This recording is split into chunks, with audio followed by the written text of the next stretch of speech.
Subhanahu wa taala, kita akan mengkaji kitab Al-Fiqhul Islami wa Adillatuh. Di dalam bentuk digital sudah ada, kita masuki masih pada muqaddimah untuk pengantar pada bagian lanjutan dari pertanyaan ada beberapa jemaah. Bolehkah saya menggabungkan beberapa mazhab?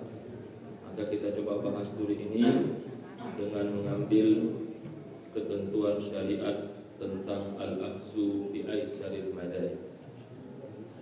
Ketentuan syariat dawabit tentang bolehkah mengambil banyak mazhab atau mencari yang paling mudah, karena dalam prakteknya suka atau tidak suka kita sebenarnya sudah melakukannya. Mengawali ini, mari kita berdoa kepada Allah Subhanahu wa taala. Allah berkahi di awal Ramadan ini. Alhamdulillah Ramadan kita bareng kita lakukan. Mudah-mudahan ini terus berlanjut sehingga kedepannya kita bisa memikirkan hal-hal strategis yang lebih banyak terkait dengan umat daripada fokus mempersoalkan kapan Ramadan, kapan Lebaran, kapan Idul Adha. Wa ala hadiniyah wa kullu niyatin shalihah kiramil Fatihah.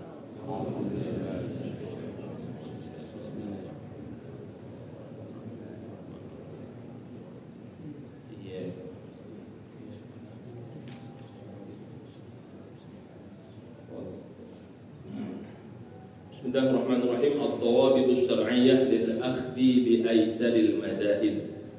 Ketentuan syariat bagaimana kita mengambil hukum atau kesimpulan hukum yang memudahkan dan paling mudah di antara mazhab yang ada.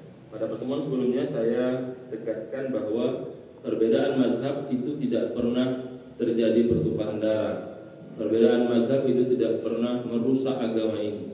Justru perbedaan mazhab itu mempermudah kita, memberikan kita guidance bagaimana menjalankan agama ini dengan mudah, dengan fleksibel, selama tidak bertentangan dengan aturan syariat. Contoh yang paling gampang saja, kita sholat zuhur, sholat asar, lihat matahari atau lihat jam? Lihat jam kan? Selesai kan?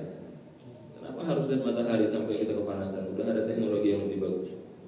Jamnya rusak, baru lihat matahari. Enggak salah itu. Teknologi rusak semua, baru lihat bulan. Benar. Tapi kalau ada teknologi, kenapa harus melihat bulan? Kita sudah ada teknologinya yang membantu percepatan kita melihat bulan. Yang kedua, kalau Bapak jalan-jalan ke rumah tetangga, ke rumah saudara yang belum tahu rumahnya, tanya orang di warung atau tanya Google Map? Tanya Google Map. Enggak bilang lagi patokannya apa? Patokannya adalah masjid sebelah kanan. Sekarang enggak, Sherlock, selesai. Dan sampai. Salah, hubungi adminnya, diperbaiki. Pindahkan titik lokasinya, selesai.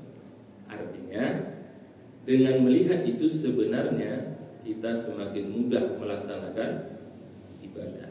Hanya karena kita semakin mudah dengan teknologi yang ada, kita juga semakin mudah menyalahkan orang. Itulah ininya, bandingannya kan begitu. Sehingga kita akan uraikan ad-dawabit syar'iyyah lil akhzi bi aisaril madahib. Ketentuan syariat tentang mencari hukum kesimpulan yang paling memudahkan di antara para mazhab. Kita lihat muqaddimahnya. Inna amaliyat takhir al-intiqa' min ara'il madahib islamiyah kanat mura'atu masalihin nasi fi kulli zaman wa makan. Bahwa proses serta terobosan untuk memilih atau memilah-milih dari seluruh pendapat mazhab Islam yang diterima oleh Ahlus Sunnah wal Jamaah, dasarnya adalah mura'atu masalihin nas, menjaga dan memastikan maslahat manusia fi kulli makanin wa zaman, baik setiap tempat maupun setiap waktu. Jadi dasarnya apa? Masalihun nas, maslahat. Waqad istajaba al-muslimun al-mukhlisuna min al-ulama min rizal al-azhar wa zami zaituna fi Misr wa Tunis wa ghairihima min al-bilad al-islamiyah. Dorongan untuk menjaga maslahat itulah yang mendorong tokoh-tokoh dari Al-Azhar dan Uni Zaitun yang ada di Tunis. Kita tahu dalam sejarah universitas tertua adalah Zaitun yang ada di Tunis, baru kemudian Al-Azhar, baru kampus-kampus yang lain. Tapi kebetulan yang terkenal Al-Azharnya, kemudian muncul Universitas Islam Madinah, terkenal juga kan begitu.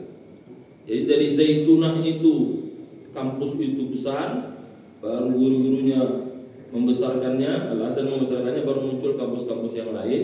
Ini yang mendorong para ulama-ulama, para scholar, para sarjana muslim untuk kembali memilah-milih pendapat mazhab yang menjadi ketetapan di Zaitun University dan Al University, bahwa untuk program S3 semua diarahkan kepada studi manuskrip dan pendapat-pendapat yang lama diolah kembali, dibaca dan dikomentari. Salah satu kebijakannya itu untuk program S3-nya lebih kepada menggali pendapat-pendapat yang klasik dalam manuskrip, diuji ulang. Itulah sekarang program dokternya, sehingga banyak menghasilkan terobosan-terobosan tentang keilmuan agama serta pendapat-pendapat yang dulunya diyakini ternyata sekarang berubah dengan melihat kepentingan dan maslahat umat saat disebut dengan filologi atau tahqiqut turas, membongkar kembali buku-buku klasik untuk dipelajari, ditahqiq, dievaluasi serta diteliti. Faqamu bi ikhtiyaril haqqi awil afdal wal aslah. Maka mereka memilih untuk menentukan kebenaran, mana yang terbaik, wal aslah, mana yang memberikan maslahat, minal ara'il fiqhiyah al muta'addidah bil mas'alatil wahidah. Dari seluruh pendapat para ahli ilmu, ulama, fuqaha saat itu dalam satu perkara, untuk menetapkan al-fiqhul mukhtar, fikih terapan yang terkait dengan saat ini, yattafiqu ma'al maslahatil 'ammah fi hadzal 'asr, yang bersesuaian dengan kepentingan maslahat secara umum di zaman ini, amalan bil mabadi' awil usus at-taliyah, tapi dengan memperhatikan dasar dan kaedah-kaedah sebagai berikut. Yang pertama, al-haqqu wahid la yata'adda. Semua sepakat bahwa kebenaran itu hanya satu, tidak mungkin ada dua kebenaran. Kebenaran hanya satu, tidak mungkin ada dua kebenaran, dan kebenaran mutlak hanya milik Allah Subhanahu wa taala. Apa kata Al-Qur'an? A'udzubillahi minasyaitonir rajim. Al-haqqu mir rabbik. Kebenaran mutlak hanya milik Allah Subhanahu wa taala. Wa annana la na'riful haqqa min ara'il mujtahidin, dan kita tidak pernah tahu siapa yang paling benar dari seluruh pendapat para ulama.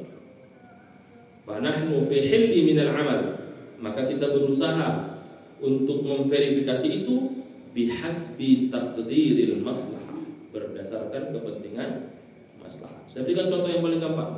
Pembayaran zakat fitrah. Apakah masih ada yang bayar pakai makanan pokok? Ada. Tapi mayoritas transfer. Itu tidak ada disebutkan dalam seluruh kitab mazhab itu. Hanya dikatakan bayar pakai uang, itu mazhab Hanafi. Yang kedua, ulama sepakat pembayaran zakat fitrah paling afdol di malam Lebaran. Praktek sekarang 10 hari sebelum sudah selesai pembayaran zakat fitrah. Nah, itu menunjukkan maslahatnya. Karena yang membolehkan pengumpulan zakat fitrah saja awal mazhab Syafi'i.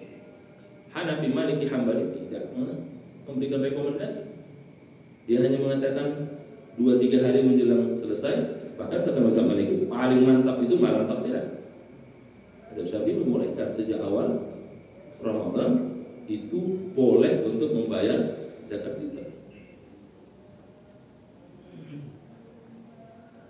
4 mazhab sepakat sholat tarawih itu 2-3. 4 mazhab tidak ada perbedaan. Tapi ahli hadis mengatakan 11, karena Rasul sholat tahajudnya 8. Kapan? Masna. Mana yang benar? Dua-dua benar. Yang masalah yang nggak sholat tarawih gara-gara bukber bersama. Saya kenapa keras mengkritik bukber itu? Karena hampir atas saya tanya, dari 10 orang separuhnya pasti nggak sholat tarawih. Boleh bukber? Boleh. Boleh reuni? Boleh. Tapi sholat tarawih jangan sampai melewatkan kesempatan yang hanya ada pada bulan Ramadan. Yang kedua, al-ikhlasu lisyariah, ada keikhlasan, ada kemurnian dalam menjaga syariat, wal hufazu ala ahkamiha, dan menjaga hukum-hukumnya, wa khuludiha wa baqaiha, dan menjaga keberlanjutan hukum-hukum itu.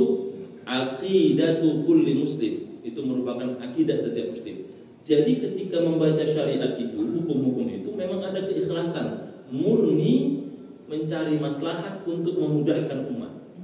Bukan karena kepentingan kelompok, apalagi kepentingan pribadi, apalagi karena hawa nafsu. Kayaknya nih, gimana? Pimpinan, cari yang paling mudah lah. Nah itu yang masalah itu. Oh sebentar saya cari. Nah, itu yang nggak boleh. Ada keikhlasan yang mendalam, sehingga ketika saya mengikuti beberapa konferensi internasional, ada ungkapan, meskipun ungkapannya tidak semua sepakat. Ada namanya bahsun ilmi, ada bahsun siasi. Ada hasil karya ilmiah akademik, ada hasil karya ilmiah politik. Yang murni itu akademik, yang syarat kepentingan itu politik, tapi dua-dua karya ilmiah. Dan juga ada fatwa ilmiah, ada fatwa politik. Fatwa ilmi lebih kepada standar ilmunya sesuai, fatwa politik lebih kepada ada maslahat besar di balik itu. Itu juga istilah yang muncul terkait dengan bagaimana al-ikhlasul syariah, kemurnian kita memang betul untuk memahami syariat untuk kemaslahatan umat. Yang ketiga, mabda'u daf'il haraj. Kaidah ketiga adalah yaitu daf'ul haraj, mengangkat beban atau menghilangkan kesusahan, yang dasarnya adalah al-yusru, memudahkan, was-samahah, toleransi, allati qamat 'alaiha syariah, di mana syariat memberikan itu. Kita lihat kalau kita musafir, sholat yang seharusnya 4 didiskon jadi 2 kan? Nah, itu rukhsah, keringanan yang Allah berikan.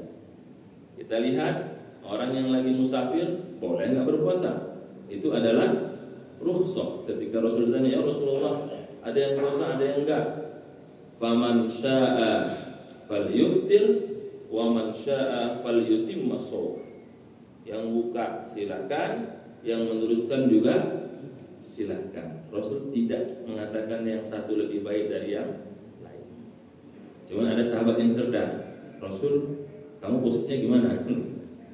Kalau saya puasa, kata Rasul. Udah, akhirnya mayoritas mengikuti Rasul berpuasa. Tapi Rasul tidak memihak dua pihak itu. Yang buka silakan, yang meneruskan puasa juga silakan. Kasus yang kedua, ketika akan perang ke Bani Quraisyah, saya pernah bahas di sini. Silakan dibuka. Peperangan Bani Quraisyah itu kan sama. Nanti kita sholatnya di Bani Quraisyah ya. Sahabat melihat, nanti telat nih, sholat dulu mereka di Madinah. Sahabat lain sholat di Bani Quraisyah. Ya Rasul, ini sahabat menolak, enggak apa-apa. Yang sholat kemarin juga enggak salah, yang kedua boleh. Tapi Rasul sholatnya di mana? Di Bani Quraisyah. Karena berjamaah kan. Tapi Rasul enggak salahin. Sahabat yang lebih dulu sholat, sementara sahabat lain sholatnya di Bani Quraisyah. Itu terjadi ketika kasus sholat asar. Rasul akan berangkat perang ke Bani Quraisyah. Jadi apa dasarnya? Mengangkat kesusahan, menghilangkan beban. Dasarnya adalah memudahkan dan samahah, toleransi. Yang keempat, mura'atu masalihin nas, menjaga maslahat manusia, wa hajatihim al-mutajaddidah, dan kebutuhan mereka yang selalu dinamis. Amrun yattafiqu ma'a ruhi syariah, perkara yang sesuai dengan ruhnya syariat, spiritnya syariat. Apa itu? Allati qamat bil istiqra, yang dasarnya adalah pengamatan, wa tatabbu, observasi. Jadi syariat itu dasarnya adalah istiqra. Apa itu istiqra? Diteliti. Oh ini begini, dilihat, ditanya. Seperti misalnya mazhab Hanafi, dia bertanya dulu. Coba perempuan gimana biasanya yang lebih lama, haid atau ini? Begini. Kata mazhab Hanafi, nah, kayaknya memang haid itu maksimum 15 hari. Itu ditanya, bukan pakai feeling. Mazhab Hanafi, kenapa nih? Oh feeling saya 15 hari kayaknya. Nggak bisa ditanya itu, dipanggil jemaahnya, ditanya, dicatat. Kalau sekarang diganti isi angket, kan begitu ya? Ditanya itu, sehingga muncullah kebijakan bahwa haid untuk perempuan itu standarnya 3 hari, normalnya 7 hari, maksimalnya 15 hari. Sehingga lebih dari itu dianggap istihadhah. Sehingga bapak sekalian, kalau ingin berhubungan suami istri setelah 15 hari boleh, karena itu bukan haid, dan larangannya yang tidak boleh berhubungan hanya ketika haid. Nah, itu kan dengan tatabuk dan istiqra, observasi, ditanya, dicatat. Bedanya dulu nggak ada angket aja. Kalau sekarang alhamdulillah pakai angket, berhadiah 50.000 pulsa pertama bagi pengisi 10 pertama, kan begitu. Sama teori istiqra wa tatabuk. Yang kelima, la ilzama fi syariah. Sini poin paling bagus ini. Tidak ada kewajiban dalam syariat untuk mengikuti dan wajib dengan satu ijtihad atau pendapat para fuqaha. Yang wajib itu hanyalah mengikuti perintah Allah dan Rasul. Artinya pendapat para ahli fikih ulama itu tidak lazim kita ikuti. Mana yang kita ambil saja, nggak ada masalah.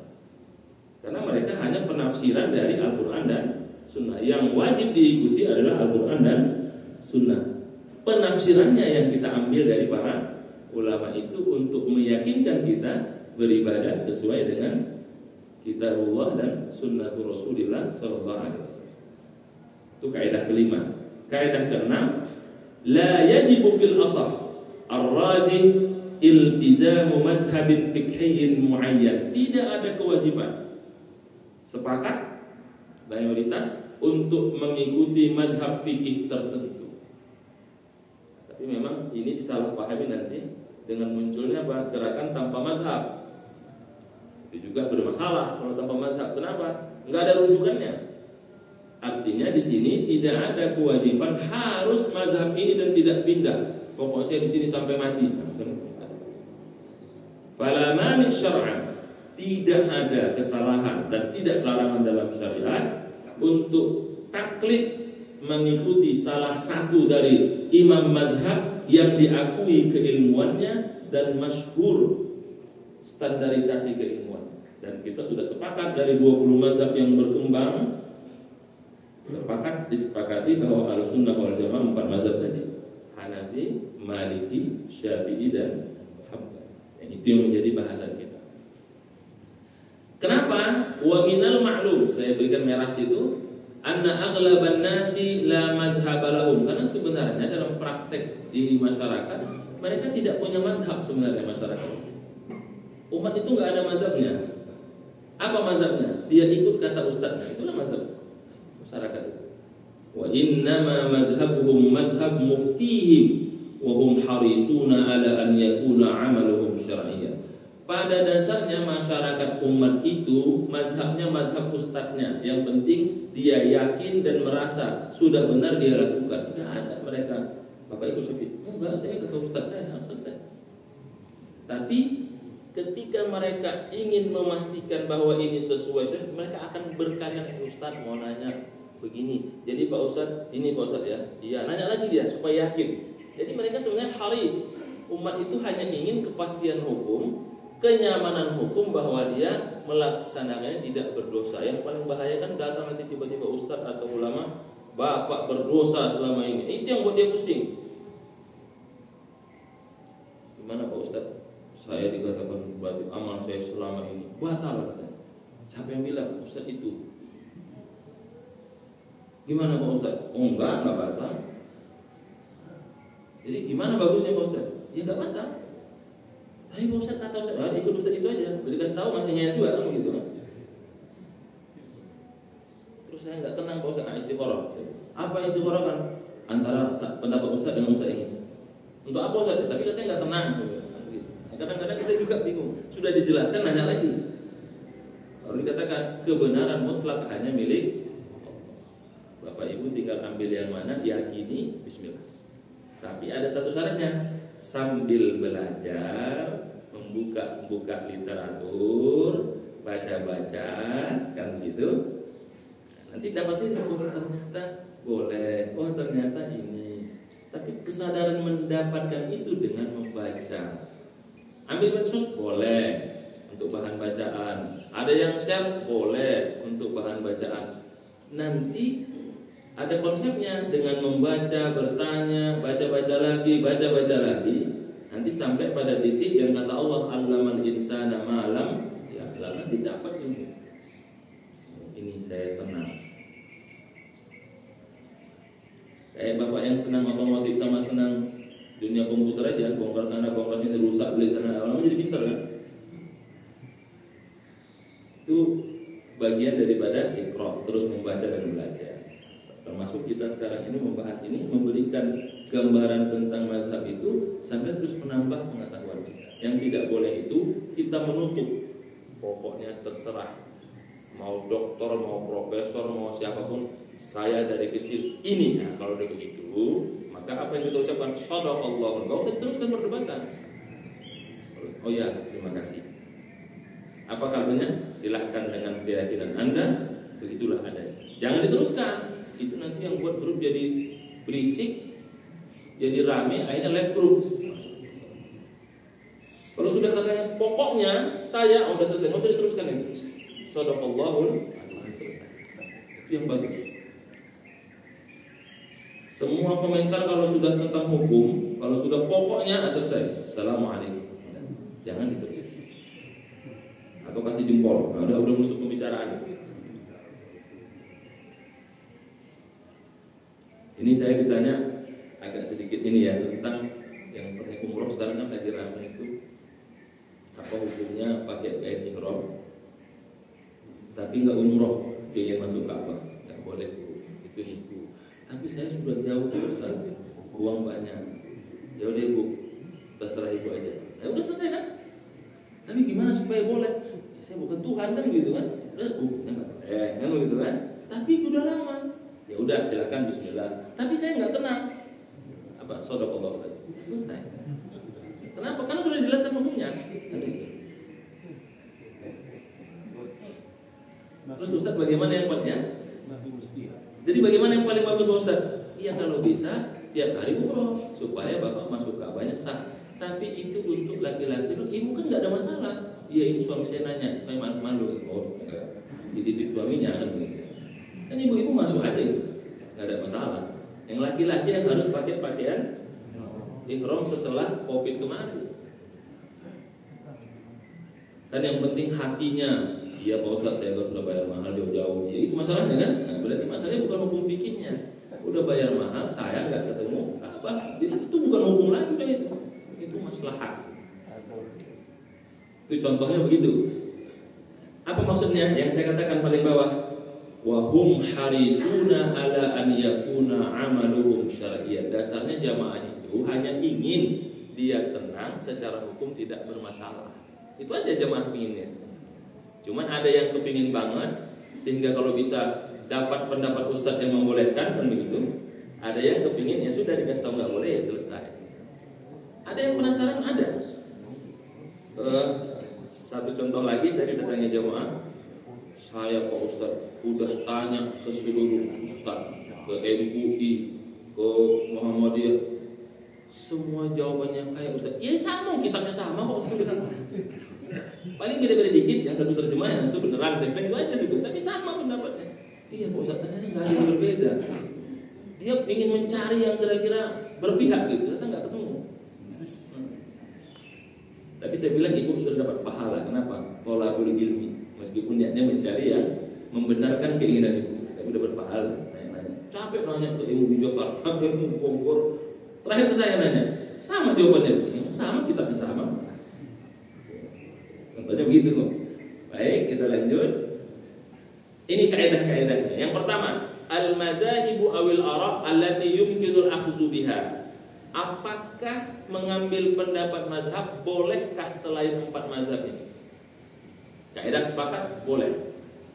Karena memang disepakati oleh Ahlussunnah Jamaah ada 20 mazhab yang berkembang pada saat itu.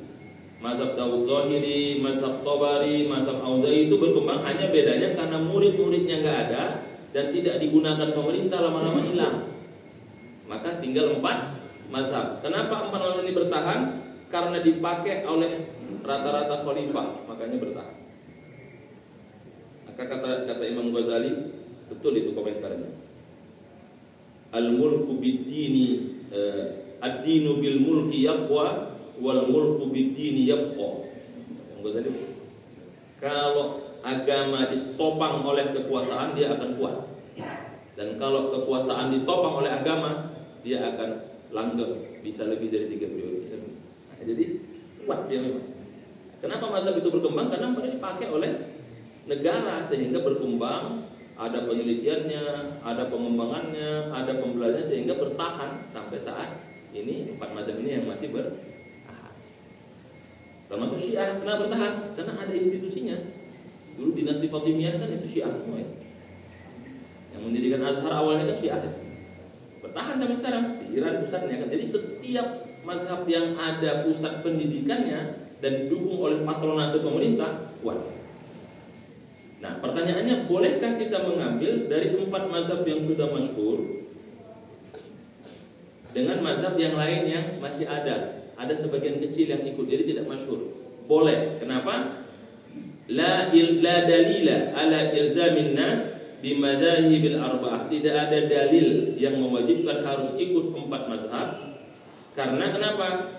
Mereka semua sama dengan mazhab-mazhab yang lainnya, sehingga taklid atau fanatik ke 4 mazhab, ke selain mazhab 4 mazhab itu dibolehkan selama sahhat nisbatuhu li sahibihi, bisa dipertanggungjawabkan nasab dan sanad keilmuan.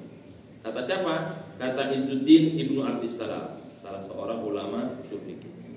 Jadi boleh saya ikut ustadz ini, boleh, tinggal tanya ustadznya apa nasab dan sanad keilmuannya dalam kitab ini. Sudah. Dalam buku ini sudah. Yang dipelajari guru saya sudah. Tanya gurunya apa sumber rujukannya. Oh, dia lulusan ini tahun lalu, selesai. Itu boleh. Asal ada nasab dan sanad keilmuan. Yang kedua, apakah mengikuti satu mazhab tertentu adalah perkara yang prinsip dan fundamental? Ada 3 pendapat. Pendapat yang pertama, mayoritas ulama la yajib, tidak wajib kita taklid kepada satu mazhab. Kita dibolehkan taklid ke mazhab mana saja selama kita nyaman dan yakin dengan pendapat itu.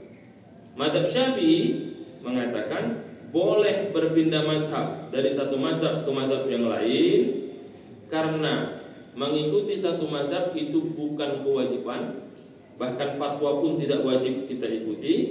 Tapi tidak boleh juga mengambilnya dengan hawa nafsu. Artinya, kata Imam Ibnu Hajar Asqalani yang merupakan turun dari mazhab Syafi'i, tapi dia kemudian akhirnya berdiri sendiri, tidak ada masalah. Yang penting ada dasarnya dan bisa dipertanggungjawabkan. Apa contoh yang paling ramai sekarang? Yang tadi malam aja, ASEAN kan hari Minggu semua puasanya. Tapi kita sendiri hari Sabtu. Biasanya kan mereka sama, kita yang beda. Nah, sekarang kita yang mulai kan? Enggak apa-apa. Karena itu sudah keputusan bersama istihad ulama. Biasanya kan mereka dulu, kita terakhir. Sekarang kita yang lebih dulu. Iya, Malaysia apa semua enggak? Nanti hari Minggu. Mereka besok. Nah, mereka besok. Tapi biasanya selama ini mereka dulu, kita terakhir. Sekarang kita mendahului. Lebih cepat lebih baik kan begitu ya. Tapi itu dasarnya ada. Dan dibolehkan. Itu contohnya. Contoh yang ketiga, hal yajizu taqlidul mafdul ma'a wujudil afdal. Bolehkah mengikuti pendapat yang baik sementara ada yang lebih baik? Jawabannya boleh. Jadi misalnya dua pendapat, ini baik tapi ini lebih kuat mayoritas ulama di sini. Saya ngambil pendapat yang berbeda, boleh, boleh. Apa contohnya? Pembayaran zakat fitrah. Mayoritas ulama sepakat selain mazhab Hanafi dengan makanan pokok. Hanya mazhab Hanafi yang menggunakan uang. Kita gunakan uang, boleh. Yang paling perdebatan panjang yang pergi umroh, bolehkah mikot dari Jeddah? Seluruh ulama dunia sepakat tidak boleh. MUI mengatakan boleh. Entah kan? Itu pendapat mazhab, tidak masalah. Dan terbukti jamaah yang ingin pakai ihram dari pesawat, silahkan. Tapi dalam berapa pengalaman saya membawa jamaah, insya Allah sampai di sana sakit masuk angin. Kan begitu. Ya sudah di Jeddah aja, apa MUI-nya ada. Iya kan? Tapi saya yakinnya di pesawat, ya udah di pesawat. Pak Ustadz di mana? Ah, saya di Jeddah aja, fatwanya ikut. Tapi saya yakin, ya udah Bapak yakin, silakan. Benar sampai di Jeddah kita ngurusin masuk angin, sakit. Perkara ibadah sunnah repot sekali menentukan. Fatwanya jelas. Dan kelihatan betul di pesawat itu ketika satu pesawat pakai ihram semua, itu yang senang pramugarinya. Karena udah nggak boleh pakai apa-apa kan? Pakai sana, pakai sini, masuk, pokoknya repot. Kecuali yang sama saya, sepakat semua, nggak ikut, pakai ihram di Jeddah aja. Tapi ada satu ikut, nggak apa-apa, kita nggak larang, boleh karena fatwanya memang seluruh ulama sepakat tidak boleh kan Jeddah sebagai ikut. Tapi MUI mengatakan boleh. Saya tunjukkan ini fatwanya, ini dasar hukumnya, ini konsiderannya, ini pendapatnya.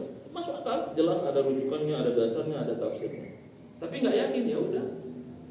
Itu sebenarnya tadi bahwa mengambil pendapat yang baik, tapi ada yang lebih baik, jawabannya boleh. Dia boleh memilih. Yang penting ada dasar hukum. Yang nggak boleh itu, kenapa Bapak ambil ini? Feeling saya kayaknya bagus ini, itu feeling masalahnya. Apa dasarnya? Alam dia ayat 7, fas'alu ahla zikri in kuntum la ta'lamun. Tanya ahlinya, selesai. Jadi kalau kita nggak ahlinya, dia usah komen. Gimana Ustaz masalah penentuan puasa? Saya nunggu aja keputusan ahlinya, ahli falak. Tapi Pak Ustaz di YouTube ada ini, ikut YouTube saya bilang. Tapi Pak Ustaz ini, ikut yang itu saya bilang. Pak Ustaz begitu jawabannya, habis saya udah jelasin Bapak masih bingung aja. Ya udah saya bilang, ikut aja. Akhirnya dikasih begitu dia malah bingung. Kok saya bingung? Karena Bapak yang membuat jadi bingung semua. Kan sudah saya jawab. Saya Pak Ustaz ikut ini, bismillah, ikut. Saya ikut pokoknya ini, sudah ikut. Saya ini ikut. Tapi gimana Ustaz, diterima nggak sama Allah? Saya nggak tahu, saya juga belum diterima Allah, saya bilang. Begitu masalah. Tapi sudah kita jelaskan ini hukumnya, ini pendapatnya. Saya mau ini silakan. Karena apa penjelasannya? Bahwa pendapat mazhab tidak mutlak harus diikuti. Selama masih ada pendapat yang keempat, bagaimana para ulama dalam mengambil mazhab yang paling mudah?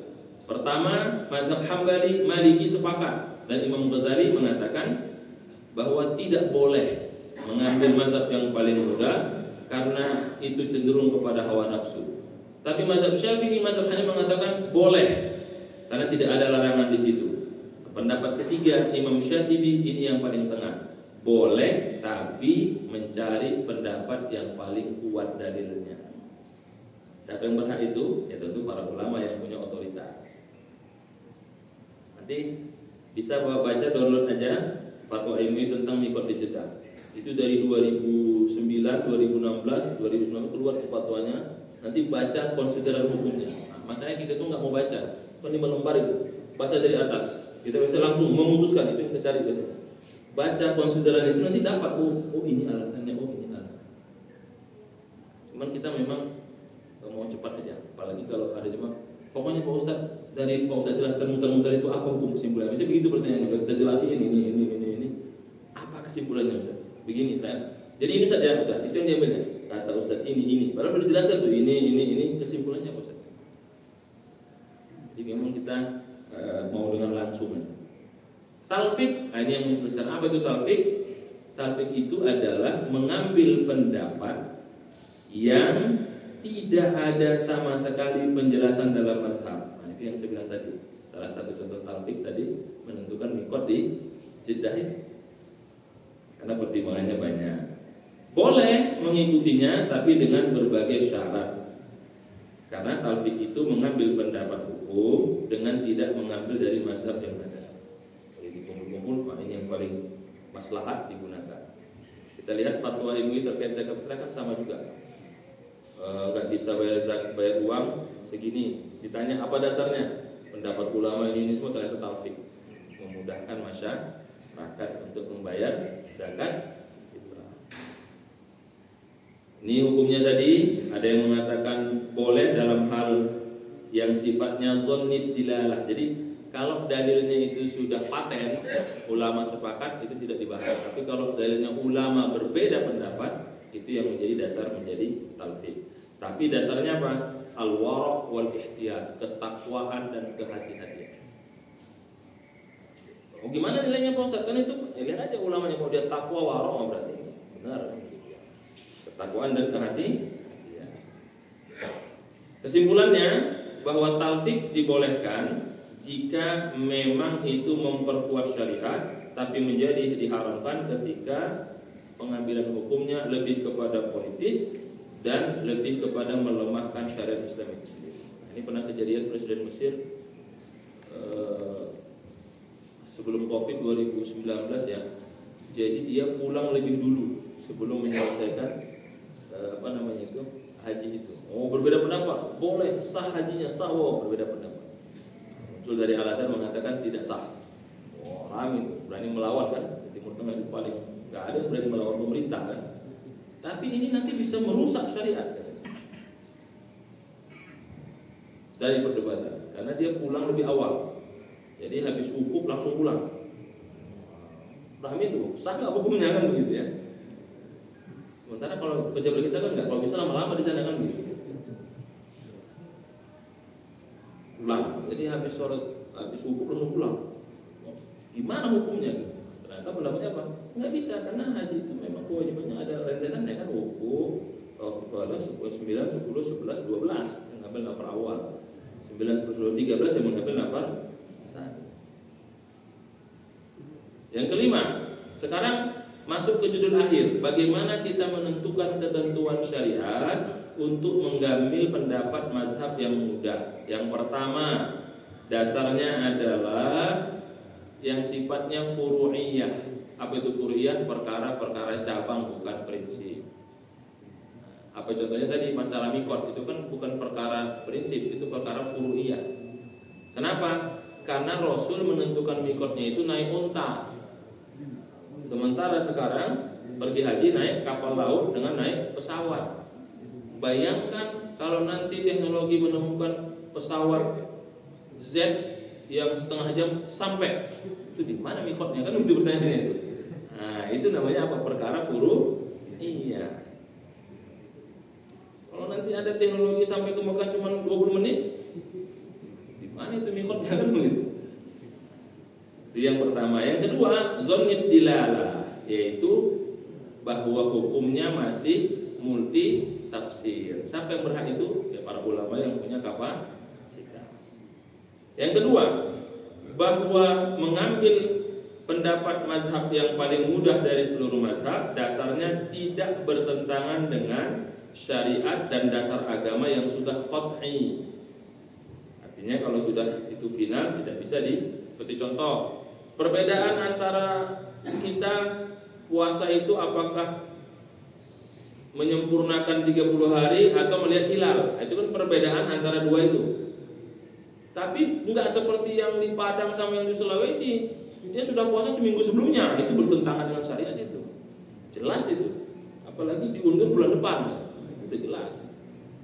Itu kan perbedaan antara 29 atau 30 hari, hilal atau melengkapi 30 hari. Ketentuan yang ketiga, tidak boleh muncul talfik atau mengambil pendapat yang memudahkan dari lintas mazhab itu. Satu, sengaja dengan hawa nafsu mencari kemudahan. Yang kedua, bertentangan dengan hukum umum masyarakat. Artinya kalau keputusan pemimpin itu tidak boleh dibantah dengan mengambil pendapat ini, dia sudah final, tidak bisa diganggu. Kemudian kalaupun itu diambil, itu tidak punya indikasi untuk bebas dari kewajiban syariat, misalnya mengambil pendapat supaya dia nggak bayar zakat. Nah, kan sekarang lagi rame ini, apakah emas itu 85 gram emas murni atau bedinar? Mengatakan emas sekarang kan nggak murni, ini banyak ini. Kalau itu digunakan nanti banyak orang nggak bayar zakat. Ini diambillah minimal 85 gram dengan harapan kalau ada yang 90 berarti dapat semua bayar zakat kan gitu. Kan pendapat mazhab itu ada yang 100 gram, 97 gram, 93 gram, 90 gram, 85 gram. Diambil yang paling rendah dengan harapan agar yang muzaki menjadi banyak. Nah, itu pendapat ijtihad itu batasannya. Saya ngambil yang 100. Ya memang ada pendapatnya. Kemudian ketentuan yang keempat, bahwa pengambilannya daruroh karena memang ada hajat kepentingan. Tadi pengambilan mikot jatah itu karena ada hajat, karena banyaknya orang yang mengeluh susah. Apalagi kalau yang pergi haji itu fast track gitu, yang langsung gitu ya. Nah, itu maka muncullah fatwa itu boleh. Maka alzamal ulama, sedikit lagi ya. Ulama diminta kepada mufti dalam mengeluarkan fatwanya jangan sampai terpengaruh oleh hawa nafsu, apalagi untuk kepentingan kelompok. Dasarnya adalah maslahat dengan dalil yang betul-betul bisa dipertanggung.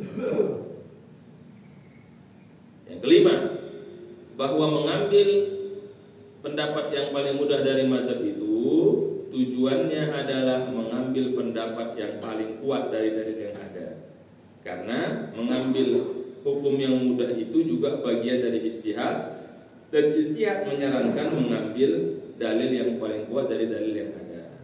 Sehingga bisa disimpulkan boleh mengambil pendapat yang memudahkan lintas mazhab itu dengan dua catatan, bahwa masalahnya adalah tidak ada hukum qat'i atau hukum yang sudah pasti, masih perbedaan ulama dalam menafsirkannya. Yang kedua, mengambil pendapat yang paling kuat.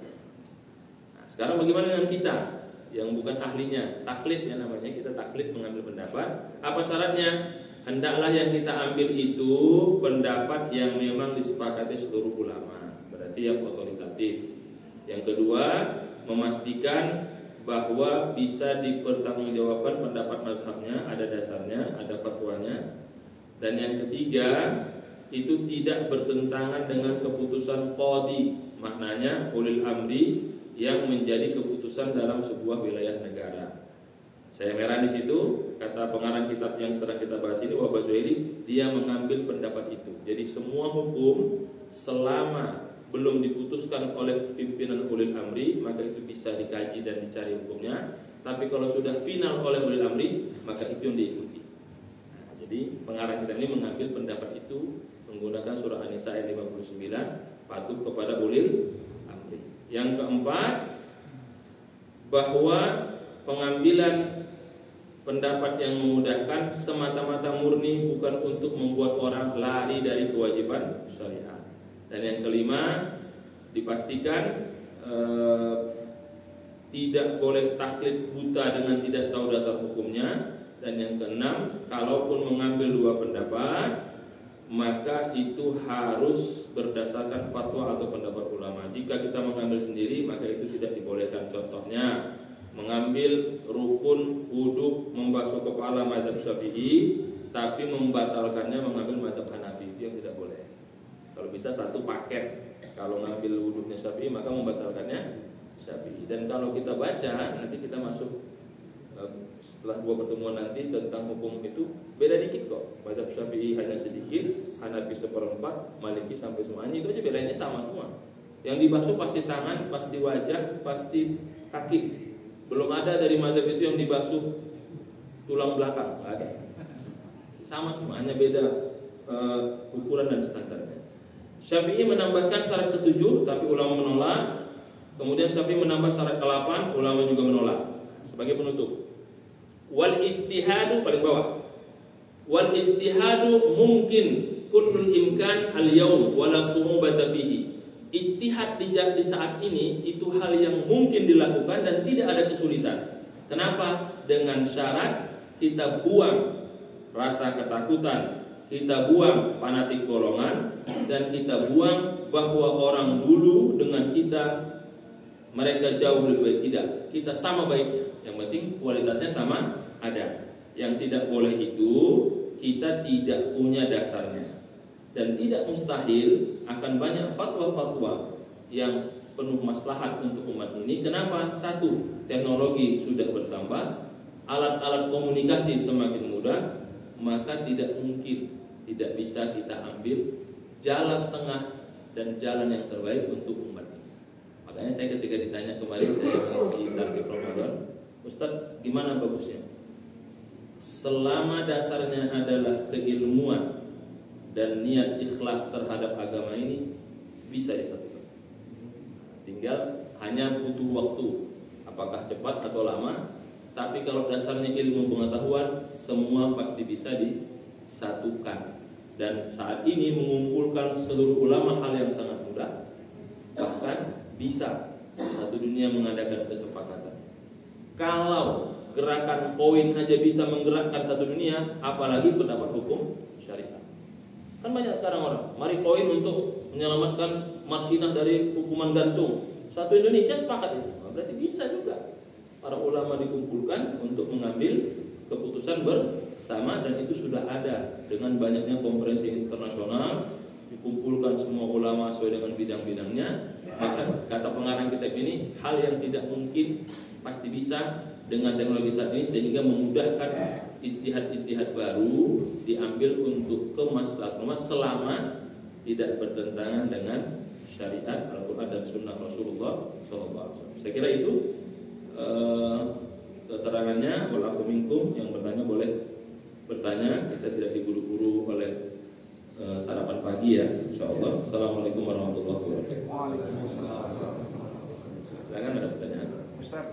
Silakan Pak. Itu nanti yang kedua ini, silakan.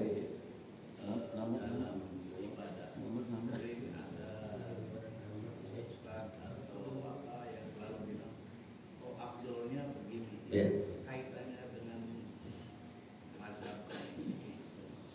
Ya. Jadi gini, ada yang namanya haddul kamal, ada namanya haddul ijza. Dalam fikih ada dua teori. Satu standar minimalis, kedua standar maksimalis. Standar minimalis namanya haddul ijza, sah. Standar maksimalis namanya haddul kamal, sempurna. Saya mau tanya, khusyuk itu masuk sempurna atau sah? Sempurna. Sempurna. Kalau sah kita batal semua sholat kita. Sempurna. Nah, maka mazhab itu ingin mengarahkan ini sah, ini sempurna. Kita boleh memilih, itu sebenarnya Pak. Masalah kita di lapangan, yang milih sah dibully sama yang memilih sempurna. Ini kurang bertakwa nih, mengambil yang sah-sah aja. Itu aja masalahnya. Kita jangan bully, itu aja masalahnya. Karena fikih mengatakan standar minimalis dan standar maksimalis. Hanya karena dia tidak ikut sholat sama kita ba'diyah qobliyah, oh ini kurang bertakwa, itu nggak cocok jadi ketua TKI. Bukan itu, kan dia sholat, itu masalahnya. Karena fikih mengatakan ada standar minimalis, haddul ijza sah, ada standar maksimalis. Tapi anehnya, mohon maaf ini ya, ketika sholat tarawih orang semua mengambil standar minimalis. Belum saya temukan ada masjid yang mengatakan Ustaz kita 23 tapi panjang, yang ada 11 tapi pendek, itu yang nah, itu kan kelihatan kan sebenarnya. Karena saya termasuk yang kena coret, imam jangan lama. Jadi sebenarnya kan standar. Fikih mengatakan standar minimalis namanya haddul ijza, standar maksimalis namanya haddul kamal. Nah, kita silahkan pilih. Praktek di lapangan yang mengambil sempurna sering membuli yang mengambil standar minimal. Harusnya itu dua pilihan, nggak ada masalah. Dia nggak sholat ba'diyah, nggak apa-apa kan, kewajibannya sholat 5 waktu. Kurang bertakwa ini, nggak bisa dipilih itu masalah. Jadi kalau Bapak tanya, banyak dipikir sudah milih mana yang sah, mana yang sempurna. Yang sah itu berarti apa? Hukumnya sah, tidak perlu diulang dan sudah gugur kewajiban. Yang sempurna berarti sah, dapat kenyamanan hati. Sah itu terkait dengan hukum, sempurna itu terkait kenyamanan hati. Dan mohon maaf, biasanya yang sedang giroh agamanya yang kuat itu yang nanti mengambil yang afdal itu, sehingga menyalahkan orang yang ambil yang sah. Ustaz, saya mau sholatnya tawafnya pakai kursi roda, misalnya ya, karena saya capek. Jangan bu, afdalnya jalan kaki. Karena dia sudah milih nggak apa-apa, kan sah gitu. Tapi ya tadi itu yang jadi masalah, kita mengambil hukum yang sah, meninggalkan yang afdal, tapi doanya bikin surga yang VIP, ya nggak ketemu. Nah, kan begitu kira-kira ya. Jadi dalam fikih dibolehkan Pak. Bapak tinggal ambil, biasanya yang girohnya tinggi, mohon maaf ya, yang udah pensiun itu ngambil yang afdal semua itu, karena udah merasa udah dunia ini udah tinggal sebentar lagi gitu. Kalau hukum yang sah, selesai. Gitu. Jadi kita sering terjebak antara hukum agama dengan akhlak terhadap agama. Memang akhlak di atas semuanya, tapi hukum agama kan dia hanya bicara sah tidak sah, halal haram, selesai. Kita biasanya mainnya yang di luar itu, yang samar-samar, kayaknya nggak afdol nih. Ustaz gimana? Ada saudara saya, mohon maaf nikah sudah terjadi baru nikah, apakah perlu diulang akadnya? Nah, biasanya kalau Ustaz jawabannya yang bijaksana, sah bu, tapi afdolnya diulang. Yang dia dengar yang terakhir harus diulang. Padahal kalimatnya sah, tapi lebih baik diulang. Ya udah saya ngambil sah aja, nggak mengulang. Nah, kita yang masuk, berarti orang yang kurang bertakwa. Padahal udah sah kan? Begitu Pak. Dapat Pak ya poinnya ya. Silakan Pak. Kalau lebih soal. Terima kasih Ustaz. Tadi saya tertarik pada muqaddimah itu, bahwa sekarang dilakukan kajian baru terhadap sumber-sumber hukum yang dulu, supaya sesuai dengan maslahat pada perkembangan zaman. Artinya saya merasa bahwa sumber hukum itu kan dalil sebenarnya kan, terus atau ijma ulama juga kan gitu. Dulu waktu zaman saya kuliah itu, karena kuliahnya saya umum gitu. Saya dekat dengan orang filsafat, banyak orang-orang gila di situ. Betul. Terus saya dikasih buku sama mereka, judulnya Burung Berkicau. Mungkin pernah baca Ustaz. Terus di situ ada sebuah kalimat gini. Kalau kita membeli baju, kemudian bajunya tidak cukup, bukan badan kita yang dipangkas, tapi bajunya yang dilonggarin atau dikecilin. Jadi saya berkesimpulan mereka ini yang berubah-ubah dalil bisa jadi bukan kitanya yang disesuaikan, tapi bajunya yang disesuaikan. Artinya dalilnya yang disesuaikan gitu. Terus apa itu nggak rusak, Ustaz? Jadi saya waktu itu berpikir, pantesan orang Kristen itu bukunya dirubah-rubah gitu, itu supaya sesuai dengan mereka gitu. Nah, apa nggak seperti itu Ustaz? Ya. Jadi gini, bedakan merubah yang prinsip dengan merubah perspektif terhadap prinsip itu. Ada perbedaan mendasar. Kalau merubah yang prinsip berarti Bapak merubah teks Al-Quran dan Sunnah. Itu sepakat tidak boleh. Oke? Tapi kalau Bapak menakwilkan, menafsirkan perspektif terhadap teks itu yang diperbolehkan. Saya berikan contoh. Kata mazhab Hanafi bahwa tujuan bayar zakat fitrah itu adalah tuhratun lis-shaim wa tu'matun lil masakin, membersihkan ibadah kita selama Ramadan dan menyenangkan hati fakir miskin. Menurut mazhab Hanafi, yang menyenangkan fakir itu apa? Yang dia butuhkan. Yang dia butuhkan apa? Kalau hari ini makanan pokok, maka itu yang dia butuhkan. Kalau ke depan uang, maka uang yang kita kasih. Pertanyaannya, apakah menghilangkan hukum zakat fitrah? Tidak. Baju yang Bapak maksud tadi, kalau dengan merubah, menghilangkan lengannya, atau dengan merubah, menghilangkan kancingnya, jadi masalah. Tapi kalau hanya digeser, dibesarkan, dipanjangkan, tapi bajunya tidak berubah, kan boleh. Jadi membedakan yang prinsip dengan itu tadi kata, maka patokannya apa? Satu, tidak dengan hawa nafsu. Dua, harus yang punya otoritatif keilmuan. Saya berikan contoh yang paling gampang. Fatwa para ulama tentang perbankan syariah. Perbankan syariah mengatakan bahwa kalau kita mengadakan transaksi murabahah itu harus langsung, tidak boleh kita mewakilkan ke orang lain. Sementara bank tidak mungkin menjadi buyer kan, dia hanya ngasih uang. Tapi ini kan jadi uang nggak boleh, karena kenapa? Ini kan jadi riba kan gitu. Maka muncul fatwa di Qatar muncul boleh, tapi nanti dia mewakilkan kembali kepada ini untuk membeli. Namanya apa? Al-bai'ul amir bisyira. Fatwanya begitu. Ada yang menolak? Ada. Oh nggak bisa, itu namanya mengakal-akali. Jawaban fatwa yang ada, ya memang begitulah solusinya. Karena kita sekarang tidak bisa lepas dari dunia perbankan. Yang kita lakukan apa?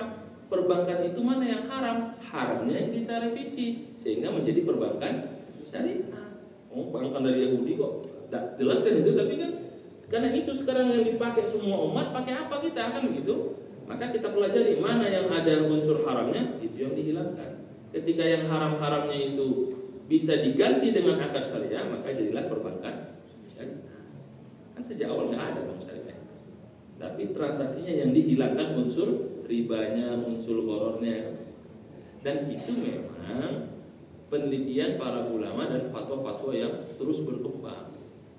Nah, kalau ditanya apakah nanti tidak merusak, memang ada potensi merusak kalau fatwa itu terkait dengan politik. Memang ada merusak itu.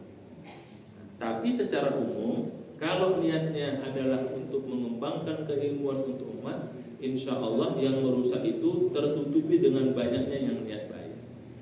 Bapak pergi ke bengkel betulin mobil, jangan ke bengkel itu.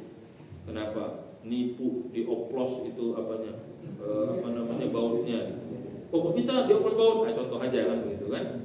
Bukan berarti semua bengkel Bapak haramkan untuk ke sana. Mungkin bengkel itu, bengkel lain tidak mungkin begitu. Atau bengkel itu jelas menipu. Mungkin ke orang, ke Bapak karena kawan dekat dia nggak nipu, dia ke yang lain dia nipunya kan begitu. Nah, itu kan juga potensi kan. Jadi yang mau saya highlight dari pertanyaan Bapak tadi, apakah mungkin? Iya. Karena tidak ada yang murni.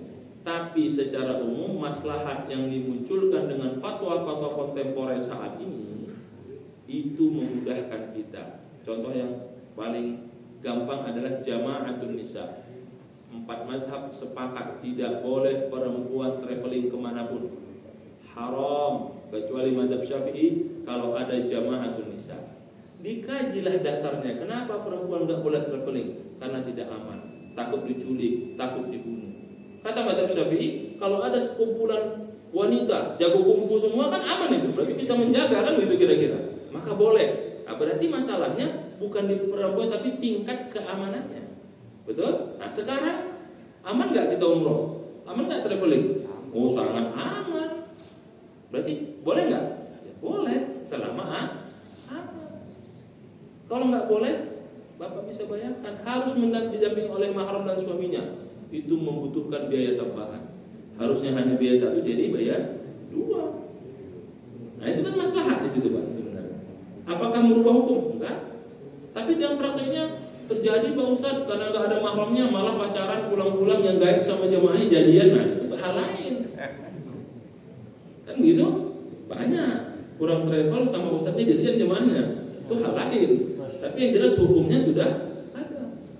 Nah, gitu Pak maksudnya Pak. Jadi betul kalau engkau baju jangan bajunya, jangan bukan tubuhnya tapi baju betul, karena baju itu selama dia jadi baju. Yang jadi masalah dirubah nggak jadi baju. Yang nggak boleh itu merubah yang sudah final, tapi mereview penafsiran atas itu boleh. Makanya kalimatnya kita tidak menolak nas yang sudah benar, tapi penafsiran itulah yang menjadi wilayah kita untuk mengaji dan berdiskusi. Karena kata pengarang kitab ini, setelah Rasul wafat, sahabat nggak ada, tidak ada lagi otoritas yang bisa mengambil keputusan mutlak. Bahkan sekelas Khalifah Umar dan Abu Bakar saya nggak berani dia menggunakan ijma' sahabat. Nggak ada yang mutlak, kecuali Rasul masih hidup, bisa kita WA selesai dari Rasul. Kelar kan, nggak ada perdebatan itu. Jadi kan nggak bisa. Atau kita berkirim surat ke malaikat, nanti malaikat nanya kalau surat-surat nggak bisa, aman, nggak ada. Maka disitulah yang kata Rasul, lan tajtami'a ummati ala dhalalah, tidak mungkin umatku bersepakat atas kesesatan selama mereka umat-umat yang soleh dan berkualitas secara fikih.